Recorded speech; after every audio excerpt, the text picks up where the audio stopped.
21 मार्च बरोज मंगल को square building के पास धरना देंगे। जरूरत पड़ी तो स्क्वायर बिल्डिंग की ऑफिस का घेराव भी करेंगे। मरहबा कलेक्शन, फैशन की दुनिया का भरोसेमंद नाम। ऊंची से ऊंची कंपनियों के कपड़े जैसे रेमंड, अरविंद, सोक्टास, कैडनी, सम्मान, नसीमा, लुथाई, सियाराम, OCM और लेलन जैसे ऊंची कंपनियों के कपड़े मिलने का बाएतमाद मरकज। हमारा पता याद रखिए, Jamhoor high school main road, Malda Chowk, जैतून हजीन मस्जिद के पास, मालेगांव। बुनियादी मसला जो है वो बिजली का है और उस पर मालेगांव शहर के लीडरान तवज्जो नहीं दे रहे हैं। हमने इससे पहले जो बिजली के दाम बढ़ने वाले थे उसमें भी कमीशन के सामने एतराज़ दाखिल किया था, हमारी बात रखी थी, मगर उसके साथ ही साथ मालेगांव कोलकाता कंपनी जो मुसलसल मालेगांव के कंज्यूमर पर जुल्म कर रही है और जो MERC की गाइडलाइन है उस हिसाब से कामकाज नहीं करती।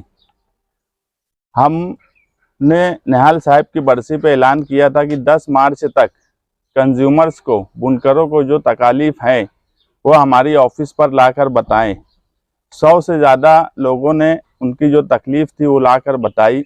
हमने उसमें से जो सही तकलीफ़ है, जो कलकत्ता कंपनी को गाइडलाइन के हिसाब से कामकाज करना चाहिए उस हिसाब से नहीं कर रही है, उसमें हमने वो तकलीफ़ देखी और ये समझा कि कलकत्ता कंपनी मुसलसल जुल्म और नाइंसाफ़ी कंज्यूमर पर कर रही है और वो ये चाहती है कि वो कोई कायदे से काम ना करे, मगर हर बुनकर, हर घरेलू कंज्यूमर वो सब कायदे से रहें। तो ऐसा इस शहर में हो नहीं सकता। जब तक कंपनी खुद कायदे से कामकाज नहीं करती उस वक्त तक वो कंज्यूमरों पर कायदा लागू करने के ताल्लुक से सोचेंगी तो ये इस शहर में होगा नहीं। हम ये भी देख रहे हैं कि रात में कलकत्ता कंपनी गब्बर सिंह के जैसा निकलती है मालेगांव शहर में और मार्शल और राइफल के साथ निकलती है। ऐसा लगता है कि वो इस शहर को लूटने के लिए आए हैं। जिस तरह गब्बर सिंह रामगढ़ के लोगों को लूटा करता था उसी तरह कलकत्ता कंपनी मालेगांव शहरियान को लूट रही है और तरीक़ाकार जो गब्बर सिंह का था वही तरीक़ाकार कलकत्ता कंपनी का है।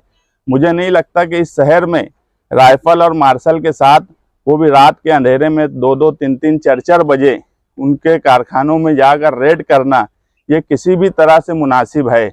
आने वाले वक्त में रमज़ान है, अगर इस तरीके से कलकत्ता कंपनी कामकाज करेंगी तो हमें भी गब्बर सिंह से मुकाबला करने के लिए हमारी फ़ौज तैयार करना पड़ेगी और ऐसे हालात में लॉ एंड ऑर्डर ख़राब होगा तो इसकी जिम्मेदारी कलकत्ता कंपनी की है। अगर कलकत्ता कंपनी को लगता है कि कहीं पर कोई गलती कर रहा है तो उसके लिए वो दिन में आ सकती है, जो कारखाने का मालिक है उसको बुलाकर जो कार्रवाई करना है वो कर सकती है, मगर अचानक रात में जाना और इस तरीके से कलकत्ता कंपनी का वहाँ मालिक नहीं रहना और फ़ौरन पावरलूम मजदूर जो होते हैं उनको डराना राइफल से, मार्शल से, ये गैर मुनासिब बात है।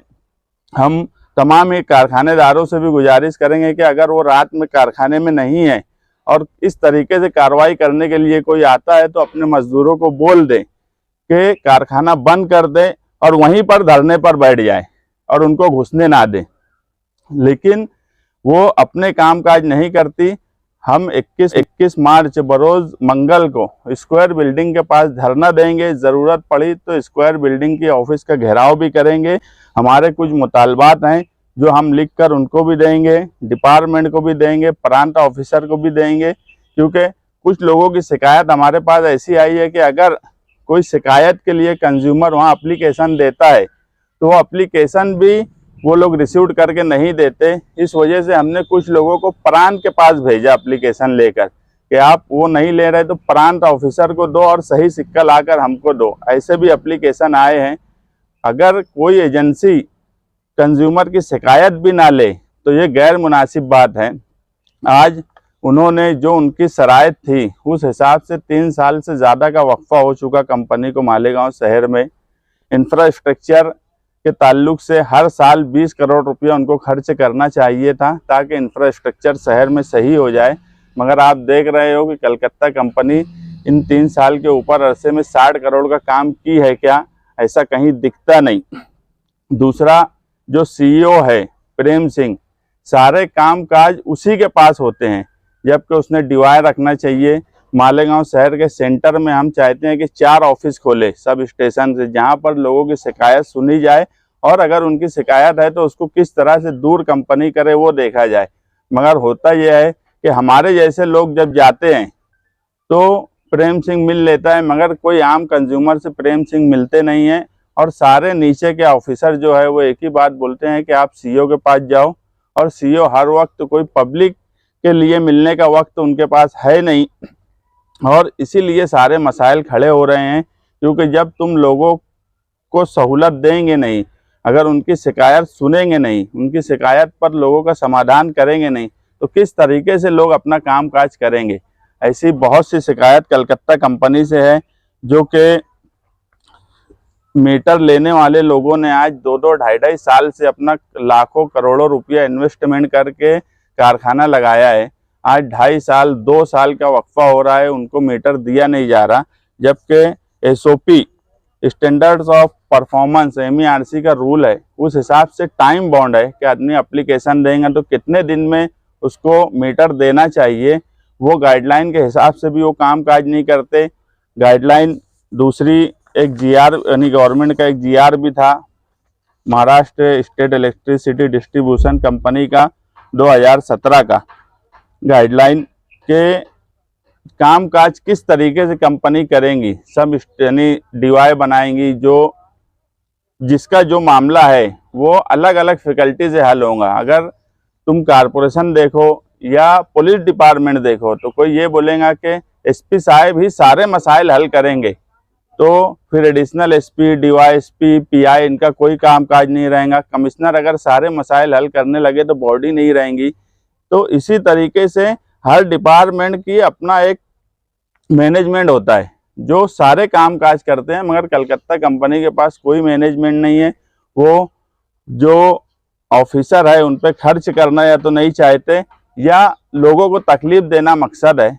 इस तरीके का काम काज कलकत्ता कंपनी का मुसलसल बढ़ रहा है, और कलकत्ता कंपनी लोगों पर जिस तरीके से जुल्म और ज़्यादती कर रही है, तो उसके खिलाफ हम 21 मार्च को धरना देंगे, वहाँ घेराव करेंगे, और इसके बाद भी नहीं उनके अंदर कोई सुधार आया तो उससे बड़े आंदोलन की तरफ हम जाने की कोशिश कर रहे हैं।